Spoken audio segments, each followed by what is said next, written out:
Bethel Kids at Home. I'm Ryan, and this week we are still in our series, Rules for Life. We get to take a look at all the places in the Bible where God tells us as Christians we should live our life. This week specifically, we are in the book of Proverbs, chapter 6, verse 6 through 8. I have a question. What chores do you guys have to do at home?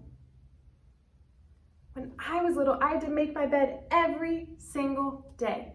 It finally got to a point where no one had to remind me to make my bed. I just did it because I knew it was the right thing to do. Now, I'm sure the adults in your life would be super impressed if you did the same. Now, let's see what God has to say about working hard. And I hope to see you in a few weeks at our virtual movie night. Enjoy your day.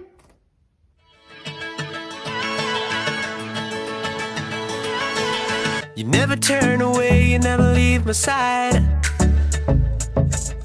And every time I call your name out just to find that you're already right here with me, never been alone. I can trust you with my heart, 'cause this I know. You are always faithful, you love me from the start. No matter what I'm facing, I will trust you with my heart. You are more than able to lead me through the dark. Your love is never failing, I will trust you with my heart. Whoa, I will trust you with my heart. There are days when I feel I need a friend, and then I hear your voice reminding me again that you're already right here with me, never been alone. I can trust you with my heart, 'cause this I know. You are always faithful, you love me from the start. No matter what I'm facing, I will trust you with my heart. You are more than able to lead me through the dark. Your love is never failing, I will trust you with my heart. Whoa, I will trust you with my heart. No matter what may come, no matter what I go through, God, you are never gonna fail me. I will trust you with my heart. No matter what may come, no matter what I go through, God, you are never gonna fail me. I will trust you with my heart. You are always faithful, you love me from the start. No matter what I'm facing, I will trust you with my heart. Yeah. You are more than able to lead me through the dark. Your love is never failing, I will trust you with my heart. Whoa, I will trust you with my heart. Whoa, I will trust you with my heart. Whoa, I will trust you with my heart.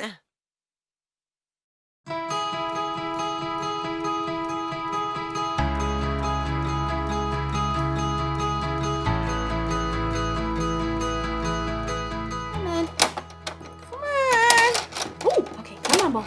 Come on. Oh, hi. My name is Erica, and I'm trying to get this metal ball over this bridge, around this magnetic thing, through the metal tubes, around the spiky yellow stuff, through the hoop, around in the maze, and in this orange thing to the very end. But so far, I'm stuck. Not here, not here, not here, not here, not even close to there, not here, not here, nope, here. But will I give up? Of course not! If at first you don't succeed, try again. That's what I was taught. It's my responsibility. Responsibility is showing you can be trusted with what is expected.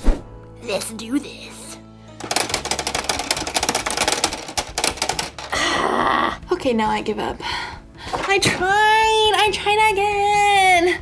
I still didn't succeed. I don't want to play this anymore. It's so hard.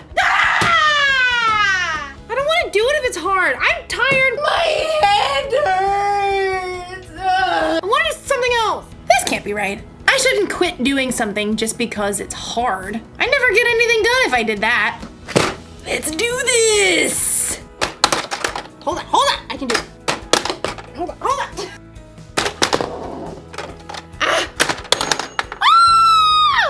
I made it to the end, and it's complained about how hard it was. Actually, now that I think about it, the whining and complaining didn't really help at all. What did help was something we're learning about in today's story. That's something for you to anticipate. The story is about ants, so that's why it's funny. Let's do this. The Bible. It's 66 books of history, stories, letters, and poetry that fit together to form God's one big story. The epic adventure of how He created us and loves us so much that He made a way to rescue us. As we travel through the Bible, from Genesis to Revelation, we discover people who met God and found their lives changed forever. Now, for an amazing story, inspired by the book of Proverbs, chapter 6, verses 6 through 8. King Solomon was young when he became ruler of Israel after his father David. One night, God spoke to him in a dream. Ask for anything you want me to give you. What? Solomon had just been given the greatest gift of all time. He could have asked for anything. Unlimited money, the power to defeat all of his enemies, or even to be the best-loved, longest-living king of all time. Instead, though, Solomon made a different ask. Lord, you have now made me king, but I'm only a little child. I don't know how to carry out my duties, so give me a heart that understands. Then I can rule over your people. I can tell the difference between what is right and what is wrong. Solomon asked for wisdom, and God gave it to him. In fact, Solomon became known as the wisest man to ever live. Over the course of his life, he shared many wise sayings that were later recorded in the book of Proverbs.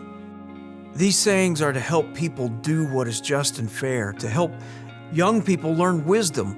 Only fools refuse to listen and learn. The wisdom recorded in Proverbs gives godly advice about nearly everything, from using words wisely to staying away from trouble.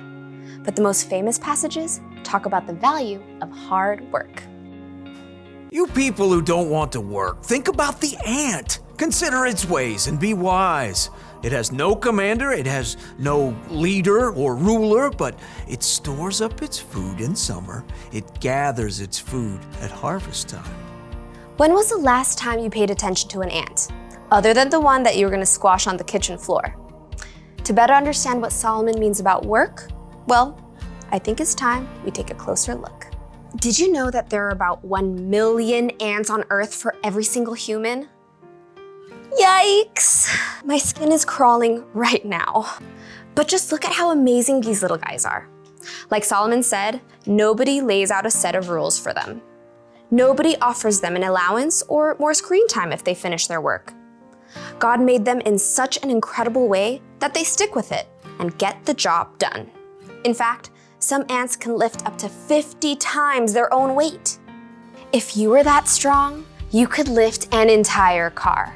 And ants use that super strength to store up their food, just like we see in Proverbs. And ants also work smart. They leave a special trail of chemicals, called pheromones, that tells them where they've been so they don't get lost or repeat themselves. And ants are incredibly creative. They actually farm aphids in order to have a constant supply of the honeydew aphids release. And the ants' creativity doesn't stop there. In times of flooding, ants will even protect the queen by forming a lifeboat with their own bodies. Just like Solomon reminds us, ants do whatever it takes to gather up the food they need and to protect their colony. They know how to get the job done, and that's with only about 250,000 brain cells. But you? God made you with 10 million brain cells. He's given you everything you need to work strong, smart, and creatively. And because God has given us so much, there's so much more we can do. In the New Testament, Luke records some of Jesus' words. Much will be required of everyone who has been given much. You are creative and strong. You have a brain that works like no one else's. You are determined. And most of all, you are created in God's image. That means that you can work hard at whatever it takes to show love to God and the people He's made.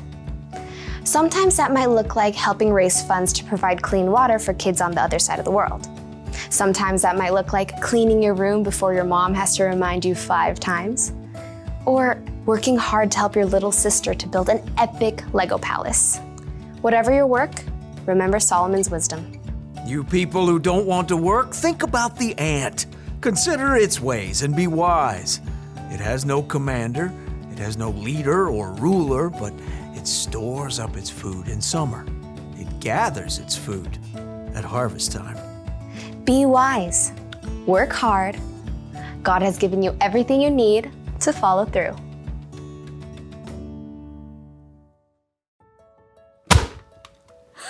Gotcha. Look, I get it.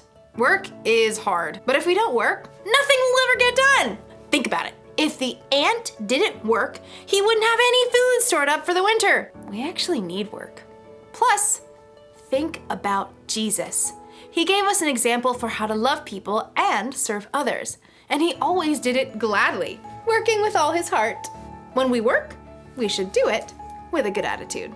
Like we're working for God. We shouldn't whine and complain every time someone asks us to do something that's hard or boring. In fact, we could choose to work hard even before someone asks. Think of work like it's a mission. When your mom or dad tells you to clean your room or something, don't go, "It's so hard." Instead say, "Let's do this." And then get the job done. You'll finish your work faster and you'll probably have a better time doing it too. So, here's the rule for life to remember today.